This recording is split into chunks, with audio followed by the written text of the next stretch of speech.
please remember to leave a like, a comment, share the video about, and if you haven't already, subscribe. Thank you.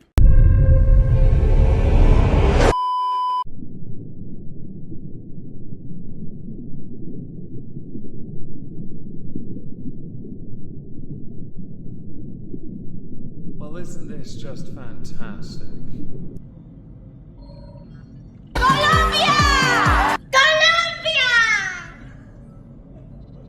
Hello everyone, welcome to This Week at X. We're going to start the week strong. By strong I mean a random block of the week times 3. The first was a complete fluke. I stumbled across a tweet from Jade C31 concerning French fried girl. Nothing to do with me, of course. I'm not going to get involved. But I noticed here unable to view the post because I'm blocked by someone called Turbo Toots. Courtesy of Chris the Nazi Narc, who is blocked by Liz the Grey. No idea who they are. I'm also blocked by Liz the Grey, and the third and final one, OBCD's nuts. I have no idea who you are either, but based on OBCD, I would assume something to do with world as well. I think this is a fantastic way to start the video. I don't get many blocks or blocked by many people, but it's nice to stumble across them from time to time, especially with people I know I have little to no interaction with. It's precious. So on to the first tweet, we go to Delphine. Since it's been a couple years, now I can finally share the biggest L I've ever taken. Not only did I not earn any money selling my bathwater, I in fact lost money doing it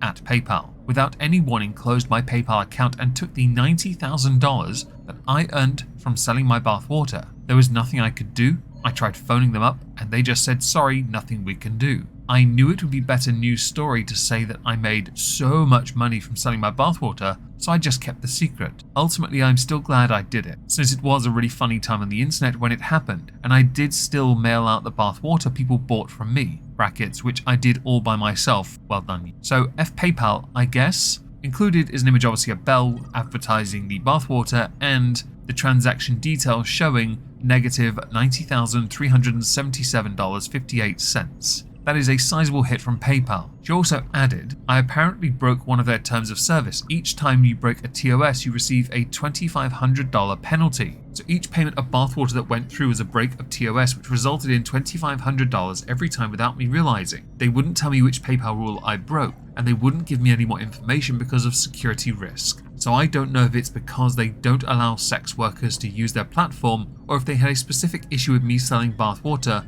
Regardless, not even knowing felt poop. Somebody had to point out, you sold 36 of those bad boys, I thought it would have been more. Delphine did in fact reply to them, no, I sold them for 35, but each time a sale went through, it counted as a break of TOS, which was a $2,500 fine. So before I knew it, I lost everything very quick, and of course including here, postage costing $11 for one package to America. So the maths are a little bit different here. 36 fines for $2,500, yes. Sales though, no, that's not how this works. No.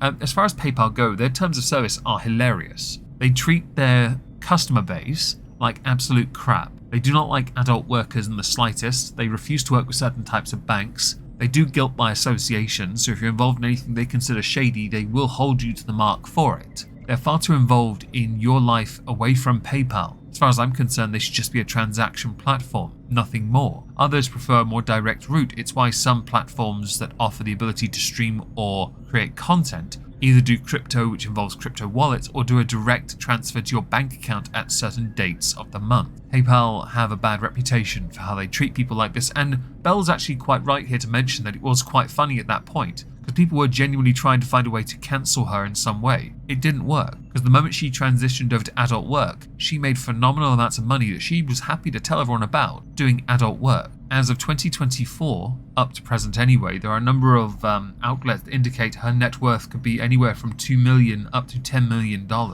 Since at her peak she was making over $1 million a month on Only Fupa Fibro Failed Adult Film Actor fan site, you can safely surmise she's made bank and may be still doing that to this day. All PayPal did was make sure she couldn't use their service to conduct business, which seemed a bit silly since they were making money out of it too from transaction costs. I'm going to insert an obligatory, Twitter thing, but not, courtesy of this email I got from YouTube about This Week at Twitter number 55 no longer being monetized. because of some little tiny inconsequential clip on a video that barely gets any views anymore. Thank you YouTube for getting on this over 150 episodes later on a video that will undoubtedly make absolutely nothing going forward. Costa Rica! Costa Rica! Moving on, let's go to a tweet from Dexter2. Prosecutors have dropped Kai Cenat's New York City riot charges after the streamer paid $55,000 in restitution and apologized. His apology must stay up on social media for 24 hours. Now, on the face of it, if that's part of the agreement, I think the 24 hours aspect is wrong. I think it should be up forever, because the internet is forever. I say this because Kai Cenat has already removed the apology from his Twitter account. This is the apology in question, so at least it exists somewhere, I guess, right? In his apology, he acknowledges an unintentional dangerous situation because of what he promoted and advertised. For those living in the neighborhood, first responders included, and for followers that attended the event. He does acknowledge his inability to perceive consequence, which is in the second paragraph if you're still reading it, and he understands that with his platform and followers, a sizable one at that, he has a responsibility on his shoulders, and he must always think of those consequences. That's fantastic. I'm surprised anyone would tell you to leave it up for 24 hours, because I don't think that counts as an apology at that point if you're willing to then delete it. If you really understood the consequences, you would have ignored the 24-hour condition and just kept it up anyway. Denmark! So next, typical Gen Z woman brags about opening her legs to 300 men last year and then gleefully discusses her plan to hit 365 this year. This is a whole new level of broken that I've never seen before. Here is the clip in question. So I'm about to get by two guys, which is something I do quite often, if I'm honest with myself. And while I'm waiting for them to get here, I was just thinking, I'm on pace to hit 365 bodies in 365 days. And last year, I was excited when I hit 300 in a year. But then this leaves me to think, what am I going to do next year? 500? 600? I'm an ambitious woman. I need to make sure that I'm always striving for greatness. I need to be chasing bigger and better numbers and always surpassing. Retweeted by Sugar Tits.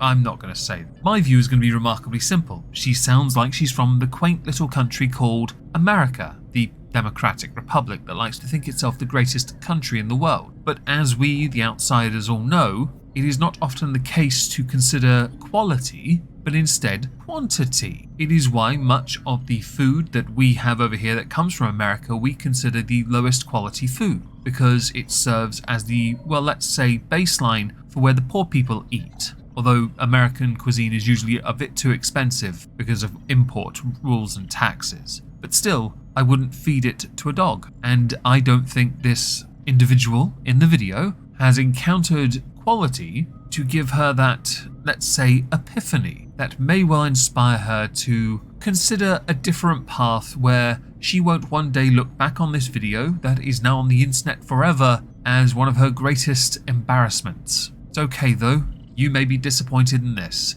but I can think of, if they're in your life, 2 people at the very least who will have seen this video and would be more disappointed in you than you will be one day. And I promise you, you will one day be disappointed in yourself. But if you've had that many, I'm somewhat surprised, because it is also quite the American thing to do, to take it and apply it to an occupation perhaps. Unless you're already in this field, I couldn't say. I don't pay attention. Also, your name is not on the video, so this could just be a parody, couldn't it?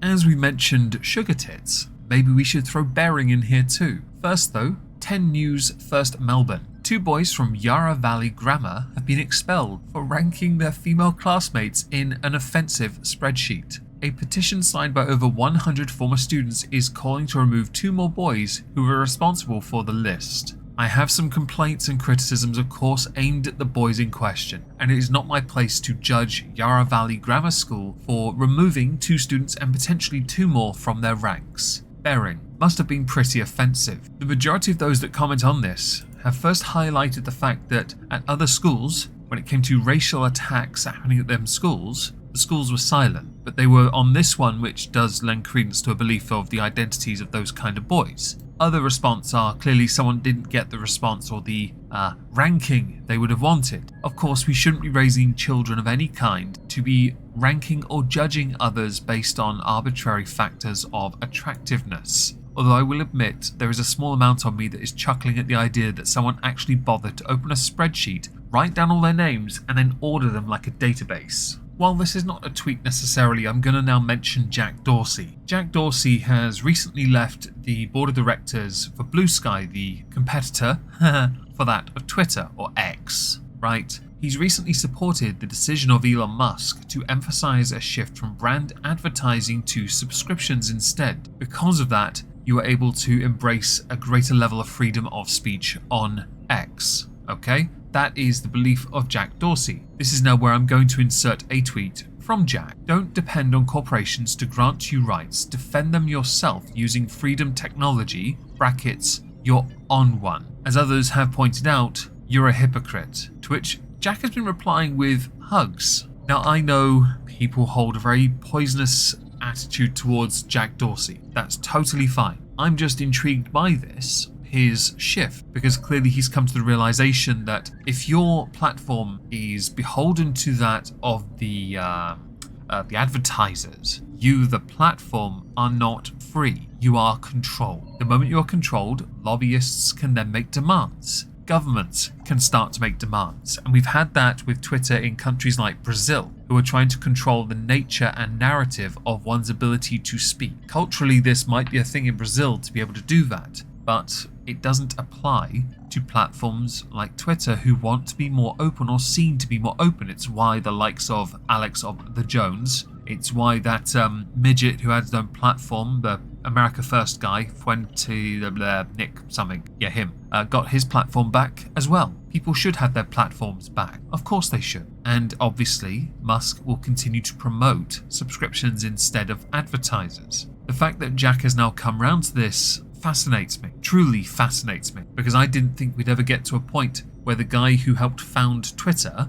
would understand what he did while he was in charge that led to the sale in the first place, because Musk was going to do it, has had to learn the harsh lesson from Blue Sky that you can't just exist like that. And I know we all want to be protected in some way and have someone else watch over us, but I don't want a social credit score. I don't want others determining what I can and cannot say. It's why over the years words that were okay 9-10 years ago are not now, but are getting a renaissance. People are starting to say them more. A certain word beginning with R, you know what I'm thinking of? Congratulations. Please don't put it in my comments though, I'll get into trouble for it. There are on this platform and many other platforms individuals that a lot of other people would want censored. Okay.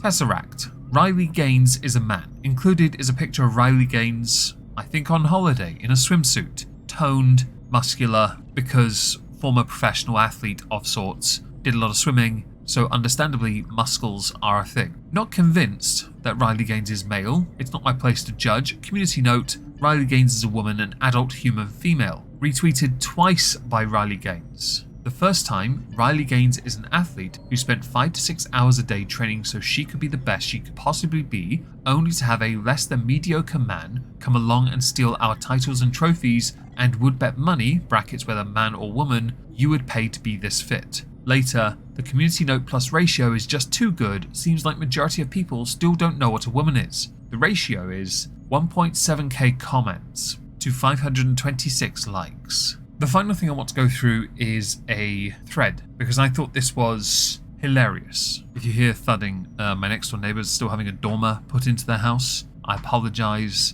Building work usually does involve noise. Asmongold. Looks like Twitter is mad about me not supporting protesters' First Amendment rights to build a Rust base on campus and block students from going to class. Keep crying about it, guys. If you're loud enough, you might end up on tomorrow's video. Now, I support the right to protest. I do not support the right to block others from being able to go to class. At all. Hassan. Brother, they didn't block students from going to class. They set up a peaceful encampment to make perfectly reasonable demands about their tuition dollars being spent on a state currently slaughtering tens of thousands of children. The police response was violence. Reply, then what's this? Reddit, I'm not going there. Hassan. This is a Zionist agitator, counter-protester routinely trying to enter the encampment to dox and harm students, brackets like he's doing here now, to farm TikTok and dupe people who aren't there into thinking these students were blocking him from going to class. Last night he brought mace. Reply, I don't see him trying to harm anyone here, he's just talking to them, how is that a problem? Hassan, no, I was talking about the video you linked.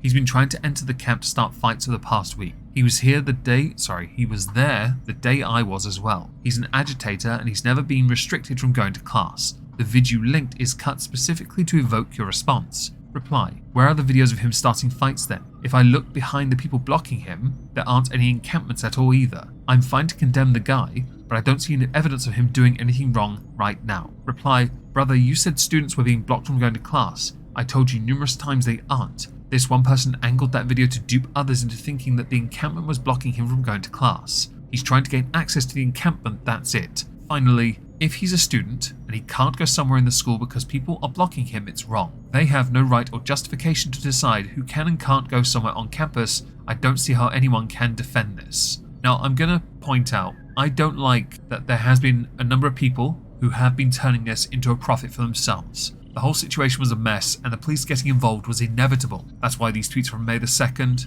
we're now May the 10th. It's almost a week later, it's fine. These tweets, this interaction is fascinating and I only saw it 2 days ago because apparently that's how my Twitter works. The date bit's a bit strange then, isn't it? Yes, bit weird. While there are some that are faking it to make a point, Hassan, there were a vast number of people being blocked and I covered them on this channel. I showed the videos of other people genuinely being blocked from going into class and others walking right through them because they aren't going to be stopped. You think you're peaceful, but everyone else has a right to be there as well. But as is often the case in America, you think once you've been touched by someone that counts as physical provocation and you can have a lol suit for it. Only in America though, right? I'll be honest, I'd feel the same way if I ate one of your Twinkies. Again, I'd want to sue someone for it. A typical trait when the lowest common denominator is inserted into any argument. And if you are offended by what I've said today, please leave a comment down below telling me so.